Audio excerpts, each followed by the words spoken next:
ঠিকাদার সড়কের কাজ শুরু করলে চাঁদা দাবি করে সন্ত্রাসীরা। এক পর্যায়ে সড়কের বালিসহ বিভিন্ন উপকরণ লুটপাট করে শ্রমিকদের মারধর করলে কাজ বন্ধ হয়ে যায়।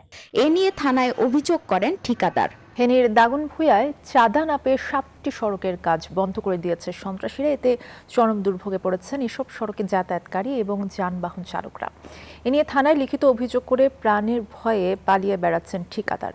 এদিকে চুক্তির মেয়াদ শেষ হওয়ায় কার্যাদেশ বাতিল হওয়ার শঙ্কা দেখা দিয়েছে।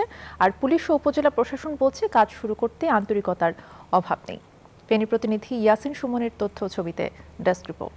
জিওবি ও কুয়েত সরকারের অর্থায়নে এলইডির আওতায় নগর উন্নয়ন প্রকল্পের অধীনে প্রায় 2,33,00,000 টাকা ব্যয়ে দাগনভূঞা পৌরসভার বিভিন্ন এলাকায় 8টি সড়ক সংস্কার ও পাকাকরণের কার্যাদেশ পায় মেসার্স লাকি এন্টারপ্রাইজ।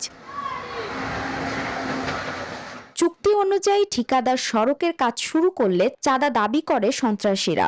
এক পর্যায়ে সড়কের বালিসহ বিভিন্ন উপকরণ লুটপাট করে শ্রমিকদের মারধর করলে কাজ বন্ধ হয়ে যায়। এ নিয়ে থানায় অভিযোগ করেন ঠিকাদার। প্রতিটা রাস্তায় কাজে বাধাবিঘ্ন সৃষ্টি করেছে এবং আমাদের বালুর ট্রাক লুট করে নিয়ে গেছে, আমাদের গার্ডওয়াল ভেঙে দিয়েছে রাতের অন্ধকারে। সড়কের কাজ বন্ধ থাকায় যানবাহন চলাচল ব্যাহত হচ্ছে। বিপাকে পড়েছেন স্থানীয়রা। বর্ষা মৌসুমের আগে কাজ শেষ না হলে চলাচল একেবারে বন্ধ হওয়ার শঙ্কা রয়েছে। এখানে কাজ করতে পারতেছে না, ওনার যে শ্রমিক এখানে কাজ করবে তারা আসতে পারে না। রাস্তার কাজ হইতেছে, এখানে বিভিন্নভাবে বাধাগ্রস্ত হইতেছে। দাগনভূঞা পৌরসভার প্রশাসক ও উপজেলা নির্বাহী কর্মকর্তা জানান, ঠিকাদার যেন কাজ শুরু করতে পারে সে বিষয়ে প্রশাসন আন্তরিক। তো আমরা এটা পুলিশের সাথে আমরা কথা বলেছি, কে বা কারা চাঁদা নিচ্ছে, আমরা যারা এই চাঁদার সাথে জড়িত তাদের বিরুদ্ধে যথাযথ ব্যবস্থা নেওয়া হবে। ঠিকাদার সুনির্দিষ্ট অভিযোগ দিলে পুলিশ প্রয়োজনীয় ব্যবস্থা নেবে বলে জানান অতিরিক্ত পুলিশ সুপার।